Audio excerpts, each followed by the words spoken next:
बिपिएफआ बहुत खामानि मावनो हागौमोन नाथाय गोबां खामानि जायाखै होननानै जों सानो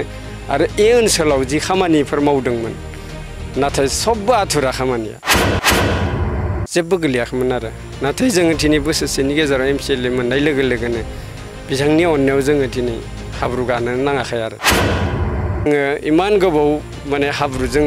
बोसोरफ्रोमबो थारमाने दैज्लांबा हाब्रुजों आरो मेसेंबा दुलाजों गफबनो गोनां जादोंमोन जों एमसिएलए जय मुसाहारिनि बाख्नायजाथाव हाबाफारि गावनि बेथननि रांजों रायजो राजाफोरनि गोनांथिखौ सुफुंनो होदों एमसिएलए जय मुसाहारिया नंगौ बाक्सा जिल्ला सालबारि बियाब रुपापलि बिसिदेशनि सिङाव थानाय थाथिकुसि गामिया गोलाव सम गामिनि लामानि थासारिखौ लानानै जोबोद जिंगासिनो गोनां जाबाय थायोमोन दैज्लां बोथोराव हाब्रु मेसें बोथोराव हाद्रि बालाजों सोलिनो गोनां जायोमोन बे खौरांखौ एमसिएलए जय मुसाहारिनो रायजो राजाफोरा फोरमायनाय लोगो लोगोनो गोबाव खालामालासिनो रायजो राजाफोरनि सुबिदानि थाखाय लामाखौ सेन्ड ग्रेभेलजों खोनानै होदों जय मुसाहारिया बिटिआरनि खुंगिरि प्रमद बर'नि सरकार खुंथाय समाव रायजो राजाफोरा सरकारनि गनायथि जाथ'यै खामानिफोरखौ सिगांग्रो रायजो राजाफोरनि सुबिदाखौ नायनानै खामानि मावनाया जोबनो गैयै बिटिआरनि खना खनला जायगाफोराव सोलिगासिनो दं नंगौ आं बे समाव बाक्सा जिल्लानि सिङाव थानाय तातिकुसि गामि थामहिनबा बे समाव सालबारि जे बियाबनि सिङाव थानाय तातिकुसि गामि आं बेवहाय दङ आरो बेवहाय रायजो राजाफोरा जोबोदनो मोनसे खुसिनि महर बे महरखौ नुनो मोनदों बिथांमोना रोखायैनो फोरमायथिदों जे बे समाव मोनसे बिथांमोननि जे हाबलांग्रा जे दरखं थामहिनबा बे समाव लामा बे लामाया जाफुंनायखौ लानानै जोबोदनो मोनसे गोजोननायखौ फोरमायदों आरो बे समाव सालबारि बियाबाव बिथां जय मुसाहारि बे जय मुसाहारिया मोनसे बाख्नायजाथाव हाबाफारि बिथाङा मावदों आरो जायनि गेजेरजों बे समाव रायजो राजाफोरानो जोबोदनो मोनसे गोजोन खुसिनि बाथ्राखौ बिथांमोना फोरमायनायखौ नुनो मोनदों बिथां जय मुसाहारिया जों मोनथिनाय बायदिब्ला रायजो राजाफोरनिफ्राय जाखिनि बाथ्रा जों मोनथिदों बिथांमोना फोरमायदों जे बे गामिनि तातिकुसि गामिनि जाखिनि लामा दं बे लामाखौ सेन्ड ग्रेभेल होनानै गावनि जाखिनि फैसा बे फैसाखौ खरसा खालामनानै बिथाङा बे समाव लामाखौ आबुं बा थि खालामना होनायखौ लानानै जोबोदनो गोजोननाय फोरमायदों रायजो राजाफोर दङ रायजो राजाफोरनिफ्राय मोनथिनो थाखाय आङो नाजागोन फैसाजोंनो नैबे समाव नोंथांमोननि गामियाव मोनसे लामा अन्थाइ सेन्ड ग्रेभेल होनायखौ जों खोनानो मोनदों मा बुङो नंगौ सैथो जा मानगोनां जा सालबारि समस्तिनि मानगोनां एमसिएलए जय मुसाहारि सारा जोंनि तातिकुसिनि हालोदखौ नुनानै बिथाङा माने अनखांनानै जोंनि गामिनि जिथु हालोद बेखौ नुनानै गावनि निजिनि पकेटनिफ्राय फैसा भरिनानै दिनै सेन्ड ग्रेभेलखौ होदों दाखालि बिराद हाब्रुमोन बे हाब्रुनिफ्राय जोंनि गामिनि मानसिफोरा एसे माने रेहाय मोनदों बुंनांगोन जे जिखालि सेन्ड ग्रेभेल लाबोदोंमोन बेखालि बिराद अखामोन आरो मोनायावसो सफैदोंमोन हरनि 2टा बाजियालागै खामानि मावनानै कमप्लिट खालामना थांदों आरो बुंगोन बे समाव गोलाव समनि उनाव जिहेते सरकार सालायबोबाय नाथाय नोंथांमोननि गामिया नायसनजादिया बे समाव खम समनि गेजेरावनो बिथाङा नायसनबाय नोंथांमोननि गामिखौ बिथांखौ धन्यबाद होनांगोन जोङो साबायखर बावनांगोन दिनै जोंहा एमसिएलए गैयामोन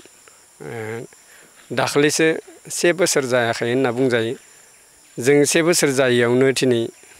बिथांनिफ्राय जिथु मोननो हाबाय बेखौ लानानै रायजो राजाफ्रा बिराद गोजोननाय मोनदों आरो माने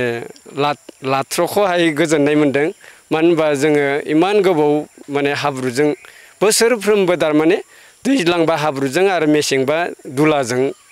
गफबनो गोनां जादोंमोन जोङो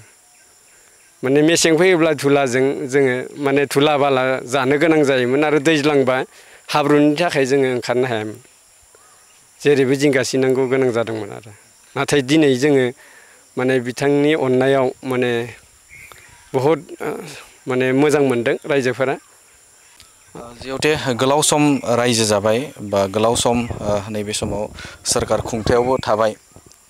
बेरेखा दोलो बुङोब्ला जों बिपिएफ राजखान्थि हान्जानो गोलाव सम सोरखाराव खांबाय नाथाय नोंथांमोननि गामिया मा जाहोनाव नायसनजायाखैमोन बेखौथ' आरो मा बुंनो बिथांमोनासो मा सानदोंमोन मिथिया नाथाय बिथांमोननि सरकारनि समाव दिनै 10 बोसोरनि आगोलाव एसे एनरेगानि दारै खामानि मावदोंमोन आरो अन्थाइबो सेनग्रेफेलबो होदोंमोन मेटेरियेल्स हिसाबै नाथाय ससे लामाखौ अन्थाइखौ होनानै कमप्लिट खालामनाय खिन्थिदो बिथांमोना नाथाय दिनै 10 बोसोरनि आगोलनिनो खामानि आरो बे 10 बोसोरानो जेबो गोलैयाखैमोन आरो ना हा गोलैदों ना अन्थाइ गोलैदों जेबो गोलैयाखैमोन आरो नाथाय जोङो दिनै बोसोरसेनि गेजेराव MCLA मोननाय लोगो लोगोनो बिथांनि अननायाव जोङो दिनै हाब्रु गानो नाङाखै आरो हाब्रु आरो हाद्रिनिफ्राय बासायना होबाय MCLA बिथां जय मुसाहारिया बे समाव बिथांखौ बा बिथांनि जे इनिशिएटिभ लानायखौ मा बुंगोन बिथांनि इनिशिएटिभ जि लादों बाख्नायथाव होनना बुंनांगोन रायजोफोरा धन्यबाद बावदो आरो साबायखर बावदो जिहेतु बिटिआरनि खुंगिरि प्रमद बर' बिथांनि जे सोरखार खालामनायाव जायगा जायगा खना खनला खामानि जायाखै आरो हाबाफारिया थिग रोखोमै सौहैयाखै होननानै बाथ्रा बुंखनायखौ नुयो बे समाव मा बुंगोन गोबाङानोथ' जायबा अपोजिसन बा बेरेखा दोलोनि मानसिफोराथ' बेबायदिनो नानाथा खोथा बुंगोन दिनै 5 बोसोरनि गेजेरावदि एकदम पुरा बिटिआरनि खामानिखौ मावजोबनो हागोन मोनफ्रोमबो लामाखौ मावजोबनो हागोन बेथ' खोथा नङा थांनाय 17 बोसोराव BPFआ बहुद खामानि मावनो हागौमोन नाथाय गोबां खामानि जायाखै होननानै जों सानो आरो ए ओनसोलाव जि खामानिफोर मावदोंमोन नाथाय सबबो आथुरा खामानिया BPFनि दिनाव आथुरा जाजोबदों आरो खामानिफोरा जोंनि ओनसोलाव बेबायदि नुनो मोनदों नाथाय जों दिनै नंगौ दिनै जोङो ब्लेक टपिं मोननो हायाखैबाबो आखा खालामो जोङो बे बोसोरनि गेजेरावनो जोङो ब्लेक टपिं नङाबाबो CC ब्लकखौ मोनगोन होननानै जों आसा खालामदों आरो बेनि अनगायैबो नोंथांमोननि जायगायाव बिथां जय मुसाहारिया माबाफोर खामानि मावबावदों नामा मावदो गोबां माने खामानिनि बिथोराव बिथाङा एग्रिकालचार डिपार्टमेन्टनिबो चेयारमेन जाबाय नालाय बिथाङा दा नैबे पुरा समस्तियावनो आरो खोनानाय बायदिब्ला पुरा बिटिआरआवनो जितु बरिं गायनाय आबादारिफोरनो बे बरिं गायनाय प्रसेसखौ मावबाय दं आरो जोंनि बिखेखै गावनि समस्ति हिसाबै नैबे सालबारि समस्तियाव मोनफ्रोमबो VCDCआव मोनफ्रोमबो गामियावनो बरिं गायनाय खामानिया सलायबाय दं आरो सोलिबाय दं नोंथांमोननि गामियाव मोनदोंना मोनाखै मोनदों जोङो दा गंब्रै टारगेट खालामदों आरो गामियावनो औ माबायदि मुलाम्फा जागोन माबायदि मदद होगोन बायदि आबादारिफोरनोथ' बहुद जोंहा दा बुंनो थाङोबा बहुद मुलाम्फा गोनां होनना बुंजायो मानोना जोङो मेसें बोथोराव गुरा फसल जायबा देमसियानो जा बायदि बायदि आबादानो जा बेफोराव दै होनाय बा बेसराव दै होनाय बेफोरनि कारनै जा बरि गायना होदों बिनि थाखाय एकदम बिराद मोजां जादों आरो दैज्लाङावबो माब्लाबा दै रानलाङो अखा गैया बेफोरावबो जोंहा माने मोजां जागोन होननानै जों माबादों आरो सानदों बिथांनि जितु इनिशिएटिभ लादों बियो बाख्नायथाव होनना बुंनांगोन आरो आबादारि रायजो राजाफोरजों माबायदि बिथाङा गोरोबनानै थायो रायजो राजाजोंथ' बिथाङा खदाय आंनि नुनायाव आरो बिथाङा डाइरेक्ट माने रायजो राजाफोरजोंनो सोमोन्दो लाखियो आरो नंगौ बे समाव आङो बाक्सा जिल्लानि सिङाव थानाय तातिकुसि जे गामि बे गामिनि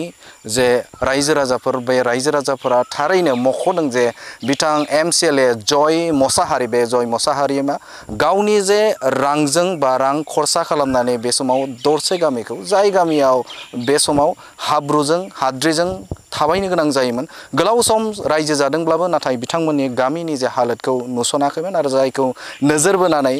लोगो लोगोनो थामहिनबा बे समाव MCLA जय मुसाहारिया जा बाथ्राखौ मोनथिदों आरो मोनथिनाय लोगो लोगोनो बिथाङा